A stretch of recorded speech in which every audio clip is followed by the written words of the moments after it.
What is going on, movie lovers? Jacob Bartley here for Apocalypse Movies, and this is my review of Valerian and the City of a Thousand Planets, the comic book slash graphic novel adaptation from Luc Besson. This long-lived, very much loved graphic novel has finally been brought to the big screen. This is one of my most anticipated movies of the year. I was really looking forward to this movie. I almost put it in my top 10 most anticipated of the year because I love Dane DeHaan. He's one of my favorite actors working today. I have had a crush on Cara Delevingne ever since I saw her in Paper Towns was the name of the movie, and I'll get to her performance later on in this. I know hasn't been the greatest actor up to this point, but I'll talk about her performance a little later. But I was just really looking forward to this movie because visually it looks amazing. So I was on board with this, and I didn't care the negative reception it was getting, like as far as buzz goes, because a lot of people I talked to weren't looking forward to it as much as I was. So I was like stoked to go see this. Finally went and saw it, and man, was it disappointing. But listen, it wasn't fully disappointing. It delivered in certain aspects, but overall it was just a disappointing film. Let me talk about the things that I really liked about this movie. Dane DeHaan is always solid, and he was really good. Not the best performance I've ever seen him given. I just don't think he had much to work with the character and the script. But he was solid. He did the best he could have with this material.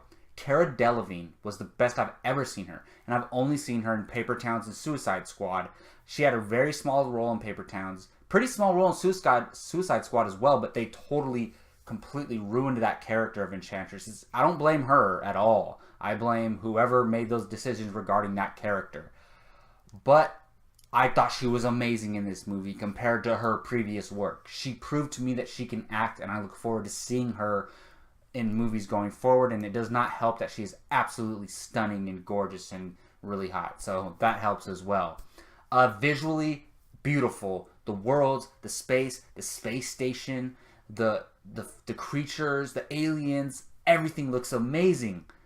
But the story, the dialogue, the flow, the tone, the pacing, horrible. Like, absolutely terrible. So, what do you get when you have good performances, great visuals, with horrible story, horrible dialogue? I don't know. A mishmash of what?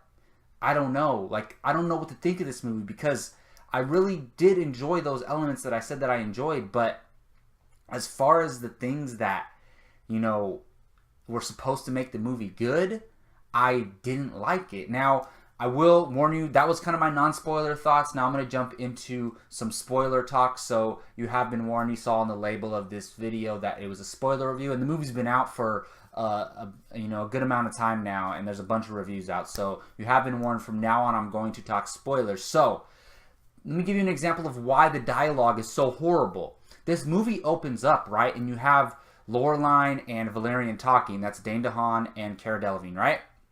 And they're talking, right? And she's like, oh, you can't commit to anything. And he's like, oh, I know. I've had all these names in my playlist, talking about like girls that he's banged, basically.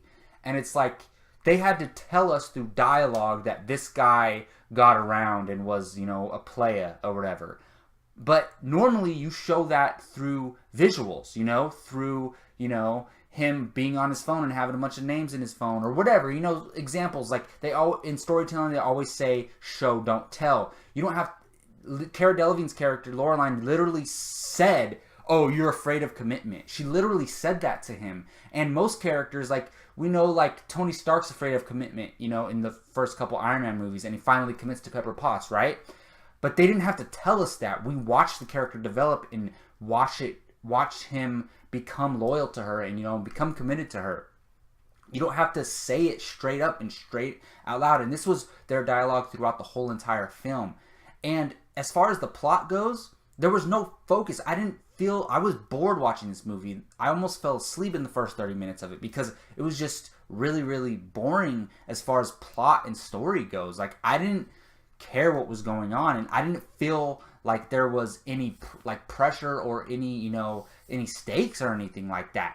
Like, it just, no, I don't even know what the plot was, honestly. Like, just because, I could, if I really wanted to, I could sit here and explain the plot, but it's like, it's not something that like pops right in the front of my head that I can explain easily, that I really like enjoyed. You know, it just wasn't compelling at all, and I was really disappointed with that overall. But there are some really cool visuals in this movie. You've seen it in the trailer. That scene when Dane Valerian's like swimming through the water with his rocket boosters on his boots. That was cool. Like that whole sequence where he's like running and jumping and like using that gun to get a platform on the ground and he breaks through the glass. All of that was awesome. Like, here's what I suggest. You know, I mean, whatever. If you like visually stunning movies, go watch it in theaters. But if you watch it at home, put it on mute and just look at the movie. Don't put the subtitles on because the dialogue's horrible. Put it on mute. Just watch it. Just watch the visuals. Watch Dane DeHaan and Cara Delevingne's facial expressions because their performances are really good. And look at all the aliens and the creatures in the space station and all that. Enjoy that because that stuff is great. But anything that makes up a good movie other than visuals and special effects and, you know, attractive people, all of that was terrible. All of the dialogue, script, every story, I should say, not script, but storytelling and all that stuff was pretty damn bad. So overall, you could tell I was really disappointed with Valerian, and part of the reason is because I was so excited for this movie. I know it's not an original sci-fi movie, but it's a sci-fi movie that like is not a majorly high-profile property that everybody knows, like a Star Wars or a Star Trek. It was something new, and I was excited for that, and it really disappointed me in the end. So those are my thoughts on Valerian and the City of a Thousand Planets. I am Jacob Bartley for Apocalypse Movies. If you like everything film, please subscribe to Apocalypse Movies. Go ahead and hit that like button if you like this review, and let me know in the comment section what you thought of Valerian and the City of a Thousand Planets, if you enjoyed it, or if you haven't seen it, you just got a little bit of spoiled, but let me know if you're looking forward to it either way. Thank you all for watching this. Until next time, take care.